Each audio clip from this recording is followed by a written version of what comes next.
Tay-Sachs disease is a rare inherited disorder that has become one of the most studied orphan diseases. Tay-Sachs is a disease involving a mutation in the hex-A gene. It destroys nerve cells, also known as neurons, in the brain and spinal cord, forcing those diagnosed to lose their motor skills. They begin having an exaggerated startle reaction to loud noises. People may experience seizures, vision and hearing loss, intellectual disability, and paralysis. Tay-Sachs is shown in infancy, and most children only live until age 4. Those developing it later in life, which is very rare, find issues with muscle strength, coordination, speech, and mental illness. In order to determine novel clinical therapies for this disease, it is best to translate successful experiments done on similar diseases, such as Sandhoff disease, to effectively combat Tay-Sachs. Tay-Sachs has historically been considered a disease that is found mostly within the Ashkenazi Jewish population. This disease represents a prime example of the founder effect, which is the statistically unlikely persistence of specific alleles due to breeding within a small population. Thus, the small Jewish population's choice to mate almost exclusively within this group has led to the more frequent appearance of Tay-Sachs disease, an autosomal recessive disorder. Individuals in this population are 10 times more likely to be a carrier for this disease than an individual in the general population. However, recent developments have shown that new mutations have caused Tay-Sachs to now be found in Australia and parts of the Arab world.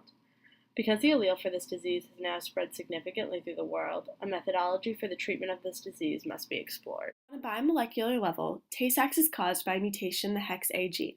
The hex-A gene is part of a process that makes beta-hexosaminidase A, an enzyme that plays a critical role in the brain and spinal cord. The enzyme is located in lysosomes, which are organelles in cells that break down toxic substances. Beta-hex-A specifically breaks down the fatty substance GM2 ganglioside, which is a sphingolipid with a complex polysaccharide head group. So in Tay-Sachs, the mutation in the hex-A gene prevents beta-hex-A from being made correctly. This results in an increase in toxic levels of GM2 ganglioside because it is not being broken down anymore. The buildup of toxic substances causes destruction of neurons in the brain and spinal cord, which create the effects of Tay-Sachs disease.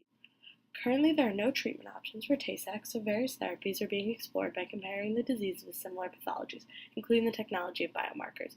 Previous studies have shown that biomarkers of the CNS inflammatory processes are indicators of GM1 and GM2 gangliosidosis, which are both characterized as neurodegenerative diseases involving the buildup of sphingolipids.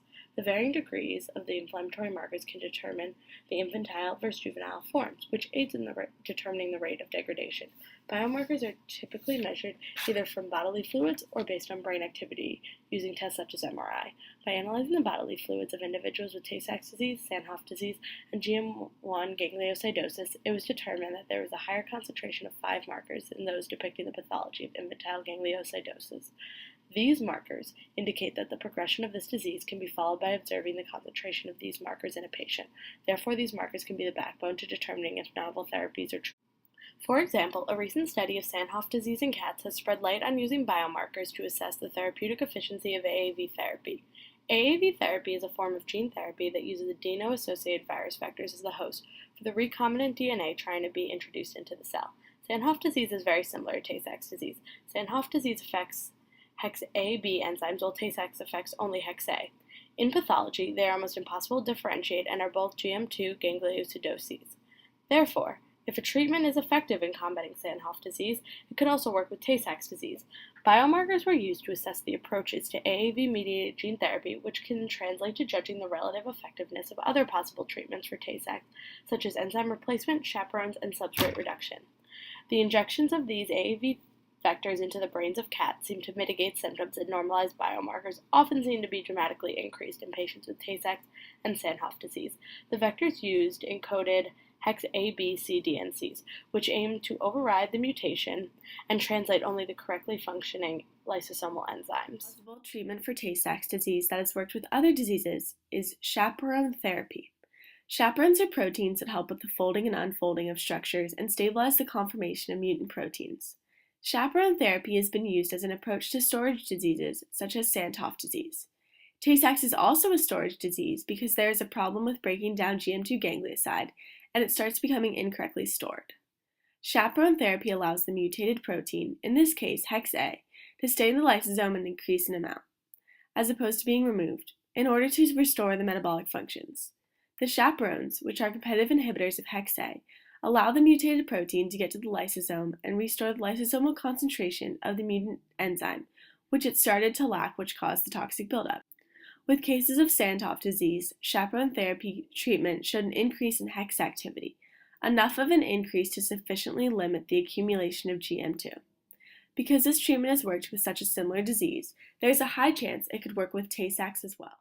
Because of their success with similar diseases, biomarker treatments and chaperone therapy could effectively combat Tay-Sachs disease. The concept of using treatments for certain diseases on those currently incurable diseases with similar pathologies should be further explored.